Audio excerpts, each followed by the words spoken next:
The energy in this, like I know Shirley and I have been talking, and I was riveted and could barely get away from the green room over here.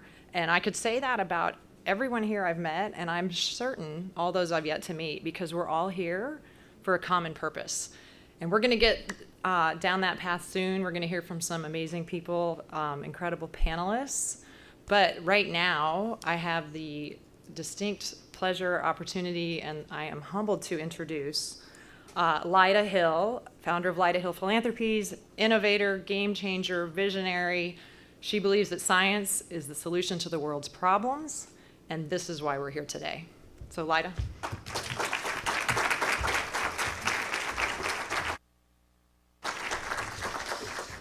Good afternoon.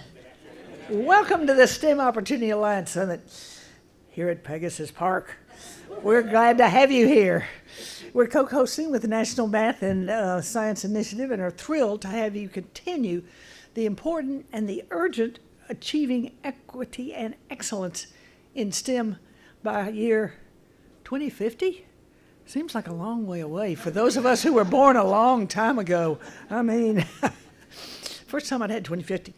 How fitting it is that we're able to convene here at Pegasus Park, because the objective of STEM Opportunity Alliance aligns so closely with what we're doing in this space.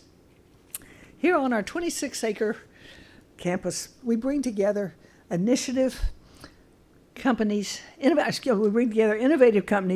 and organizations about science, technology, healthcare, and social impact to make the world a better place as they advance creativity through collaboration. Throughout my career, I've been driven to tackle problems that are bold, complex, and some might call impossible.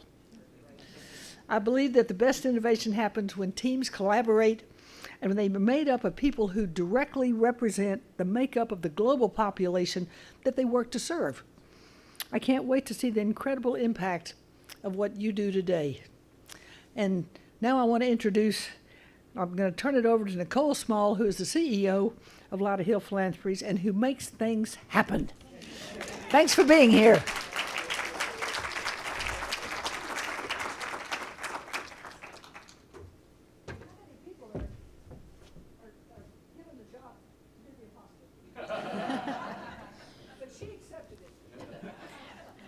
Well, for those of you who haven't met Lyda yet, you'd know we would pretty much follow her to impossible anywhere.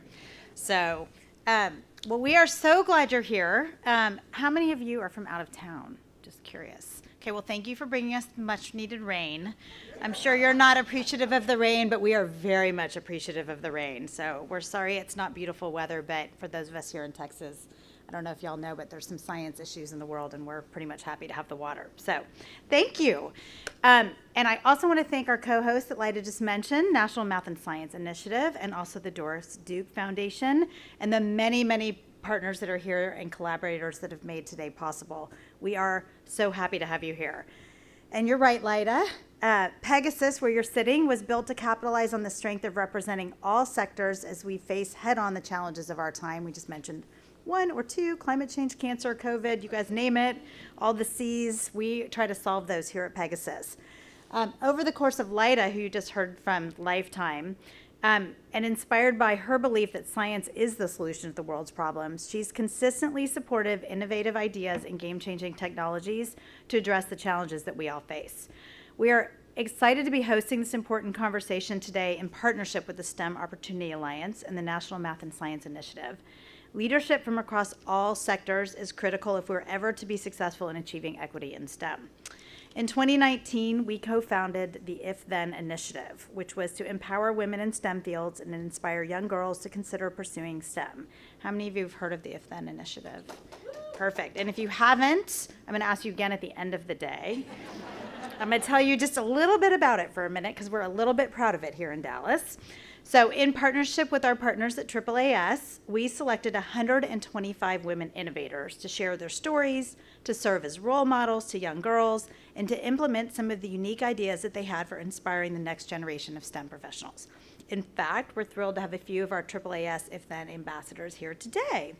and Shirley Malcolm, who you'll hear from shortly and again during the panel discussion. She'll talk more about the AAAS If Then Ambassadors program. But suffice it to say, the impact on young people has exceeded our expectations as reflected in their language of likes, shares, and engagements. Y'all know what that means? Likes, shares, yeah. We've had billions of impressions on TikTok. If you want to learn anything about TikTok or how to talk to a 14-year-old girl, just find our team. We're still learning. We learned last week that Slay Queen is a good thing, not a bad thing. And a few other interesting words. So we're learning. So if y'all want to learn with us, you just let us know. In that process of If Then, we also produced a digital collection of thousands of authentic images and videos of women STEM innovators. You might have already seen these on the walls of libraries, museums, and classrooms, illustrating what a scientist really looks like. And I know we don't have to tell you all in this room what a scientist really looks like, but it turns out there's lots of people that do need to know what a scientist looks like.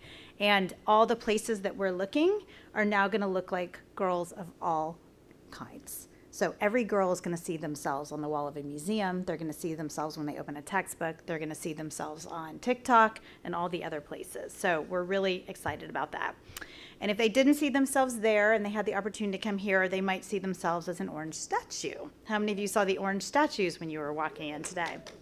So for those of you who don't know, those are 3D printed likenesses of those same AAAS If Then ambassadors, and they're just 1/6 of the 120 statues that make up the If Then She Can, the exhibit. Actually, will you raise your hand? There's a couple statues in the room. I see one, I see one, I see another one. So if you want to know what it's like to be a statue, feel free to ask these amazing thought leaders. So they started here at Dallas's North Park Mall in the middle of COVID, and they traveled to the National Mall and throughout the museums at the Smithsonian. They uniquely captured If Then's mantra of, if she can see it, she can be it. And finally, in collaboration with Gina Davis Institute, we're in the midst of producing the 5th season of Mission Unstoppable, which is a Saturday morning TV show that features real women STEM professionals. Okay, there's a lot of hand raising. How many of you see Mission Unstoppable? How many of you going to go watch it Saturday morning? I didn't see you guys raise your hand either time. Both times. So we hope you enjoyed the TV show. One of our panelists today is our president and CEO of Gina Davis Institute of Gender and Media, Madeline, and we're really excited to hear from her and hear a little bit more about how women STEM characters are portrayed in film and on TV and why this is wildly important, because our girls, for those of you who have little girls in your life, where do they spend 95% of their time? On a phone, on a screen. So it's really important that we meet these girls where they are and how we portray them in all the media that they're seeing. And Madeline's going to talk a little bit about that. So that's a little bit about If Then. We know that that's just one small piece of the broader puzzle in STEM. And we know that to achieve systemic change and reach a truly broad audience and create a broad-based equity in STEM, it's going to take more than the actions of any individual initiative or any individual organization or leader. We in this room must all work together across industries, sectors, and silos, and that's what brings us here today. This need for collective action is why the STEM Opportunity Alliance is incredibly groundbreaking and so important. SOA is the first ever alliance of partners from all corners of the STEM ecosystem, and its success relies on the participation and buy-in of all of us in the STEM community. SOA has already held more than 10 summits across the country, engaging more than 1,000 cross-sector leaders to co-construct a plan for improving equity in American STEM fields. The product of these conversations is the draft National Strategy for STEM Equity and Excellence, which is now available for public comment at the SOA website, stemopportunity.org. Today's conversation is unique. Our goal is to look beyond this effort to set a national strategy and to begin to plan for how we can work together across all industries and sectors to implement the goals outlined in the national strategy. And in particular, what that might entail here in places like our Dallas community and in our region. Today, we'll together translate theory into actual action. Lyda Hill Philanthropies is excited to be a partner and supportive of this important initiative. And it's why I hope that you will all join us in rolling up our sleeves and doing the hard work of defining a path forward today. With that, it's my pleasure to introduce you to our next speaker, Jeremy Anderson. He's the CEO of the National Math and Science Initiative. Please give him a warm welcome.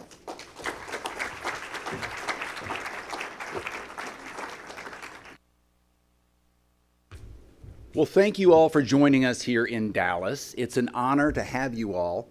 We've seen so many of these discussions that have been put on by the AAAS staff and the SOA staff, and I think it's important that we just stop for a second and I can ask any of those staff to stand, because this is your 11th event, 10th, across the country that they have put on. And these are not simple processes to get the right people invited and to get the right individuals here for the conversation. It's changed a lot from their first meeting, which was back in February, I think, to where we are today with these discussions. But it's been a really meaningful change as we're looking on how do we guarantee the future of STEM provides opportunities for all. At the National Math and Science Initiative, we firmly believe in the importance of changing the face of STEM. And when you think about that, it means that we've got to help to create more opportunities for young women, for students of color, for students who may be in underserved communities and not have those same opportunities. And it's what we focus on with the teacher trainings that we provide across the nation. A lot of our work that we are doing are with districts and with states to train science and math teachers, some 3rd through 8th grade, some in the high school area. And the focus is really on helping to get better, high-quality outcomes for those students so that they have an opportunity to become our future scientists, to be engaged in our economy. And we've seen a lot of support from a lot of states and a lot of elected officials, governors who are worried about growing their economy. They're realizing that they won't have the workforce if they're not looking at unique ways to get more people into the STEM industries where there is dramatic growth for what they want to accomplish. So we're really excited about some of the longitudinal studies that we continue to look at National Math and Science Institute.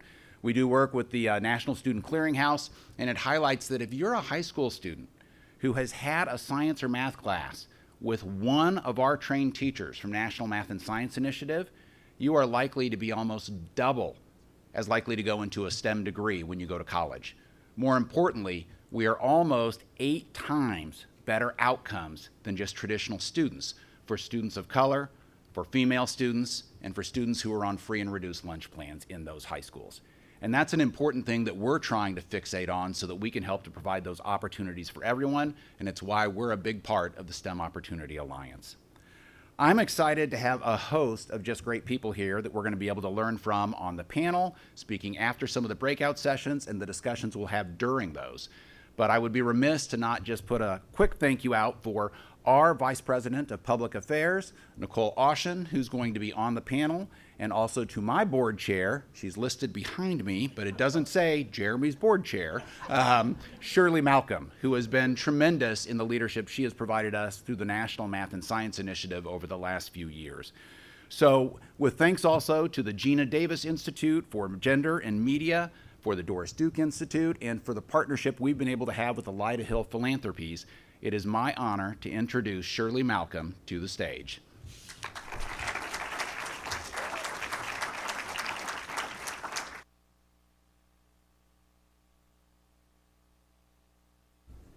I wear a lot of hats.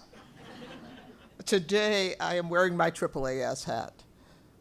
And I really want to thank our co-host, Lyda Hill Philanthropies and the National Math Science Initiative for their commitment, their deep commitment to STEM equity and excellence, and for having us here in this absolutely wonderful space. And Lyda, you laid out what you want to try to do, deal with impossible problems, et cetera, et cetera. Guess what? You're in the right place.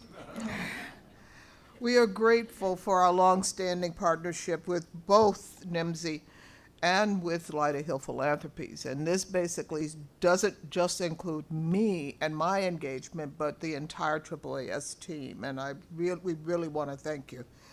And thank you, Nicole and Jeremy, for kicking us off. And I want to add my welcome to everyone here today on behalf of AAAS. It matters that you are dedicating time to support this mission of the STEM Opportunity Alliance. I'm looking forward to productive conversations as we continue to map out a national strategy to achieve equity and excellence in STEM by 2050. Yes, Lyda. I explained that one time. I said, a kid born this year will be 27 years old in 2050. They will have had the opportunity to hopefully go through a system that has been touched by this effort. so that they are able to come out the other end as a scientist, an engineer, a physician, a researcher, because of what we have done, not in spite of what has happened. AAAS has a long history of commitment to diversity, equity, and inclusion that dates back more than half a century. Since the 1970s, we've conducted extensive research, we've organized convenings and programs, we've shared our expertise and more, all in support of increasing the opportunity for all people to participate in STEM and for making STEM pathways that serve all people equitably. Working on issues of diversity, equity, inclusion, and accessibility in STEM on behalf of AAAS for the past 4.5 decades myself has been an amazing and fruitful journey. But here's the rub. We have made progress. You should have seen what it looked like in 1975. But there's a lot that still has to be done. And so that means that we have a vision of what we want to see in the world: equity and excellence in STEM. We want to see a time when a child born in America, whether it's in the Dallas-Fort Worth area, the Central Valley of California, the Mississippi Delta, New York City, or anywhere else in this country, will just naturally think that it's their birthright to work in STEM. They will never have to think about the fact that there were people like me or those in this room who had to fight and claw their way in order to be a part of STEM. Those who've had to achieve in STEM in spite of rather than because of. That's the vision. That's where we want to go. And it is not beyond our reach. Light has already told us this is the place for impossible things to happen. The STEM Opportunity Alliance is uniquely positioned to coordinate and align efforts for an urgent yet sustainable approach to ensure STEM equity is a reality. The Alliance will do so by serving as the primary entity charged with galvanizing stakeholders to answer the White House's call to action on STEM equity. At the launch, STEM Opportunity Alliance lined up more than 90 committed partners across sectors, accounting for about $1.2 billion in collective work and investments in STEM equity initiatives, along with an advisory council of leaders known for advancing STEM equity. And I want to thank those advisory council leaders who are in the room. Please raise your hand.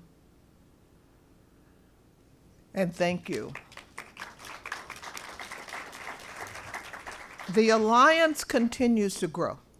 We are now at more than 135 organizations, which account for more than $1.7 billion in committed funding committed to STEM equity.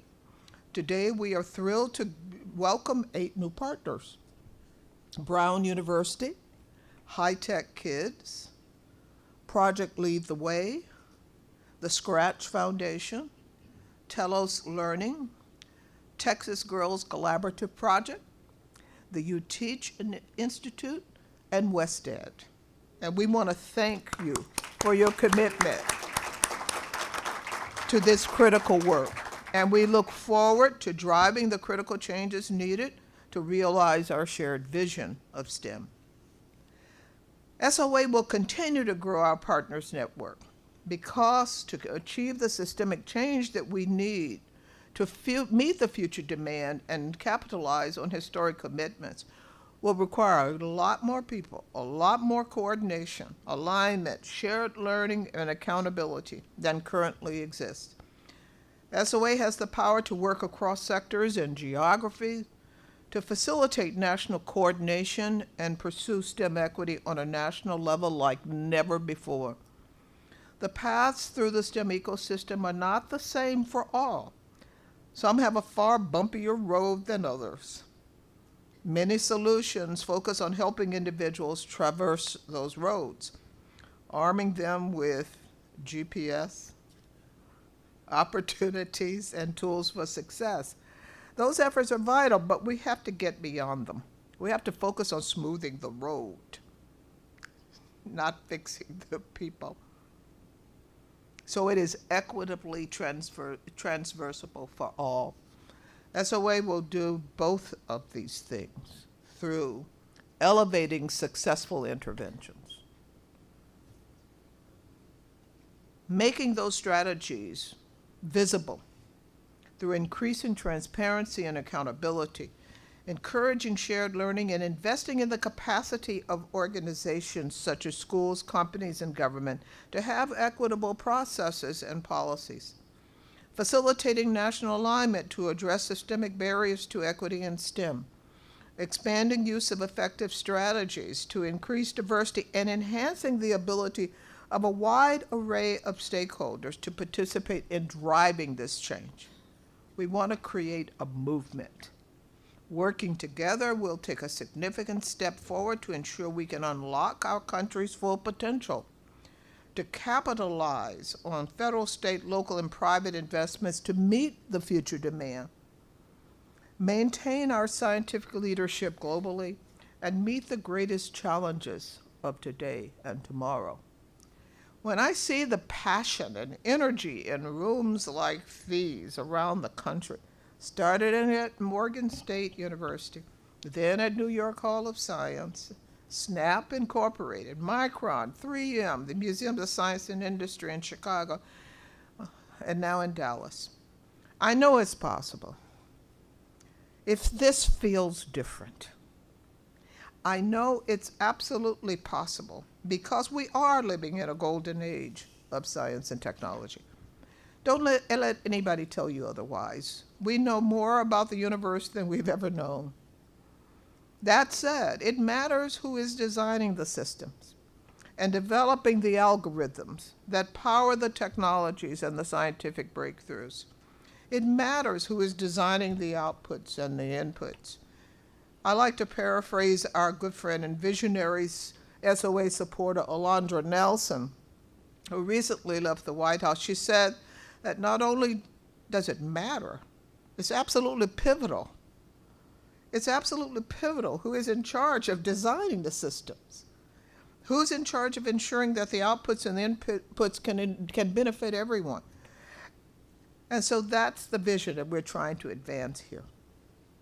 When we were together in the White House last December to launch SOA, we felt this energy in the room, the same energy that we feel today. When you went down the hallway, you felt a vibration in the rafters, and it wasn't because of anything seismic, except maybe it was. It wasn't about celebration. It was about the collective energy we experienced toward accomplishing this mission and realizing this vision for every child. For knowing that the work we're putting in today and in the months and years ahead will one day pay dividends for future generations, all while benefiting the health of this nation, advancing excellence in science, technology, and medicine, and solving some of the most critical societal challenges of the day. And so I thank you. I thank you for being here and for being a part of this effort. And I'd like to invite Nicole, my unindicted co-conspirator, back to the stage to introduce our good friend Sam Gill.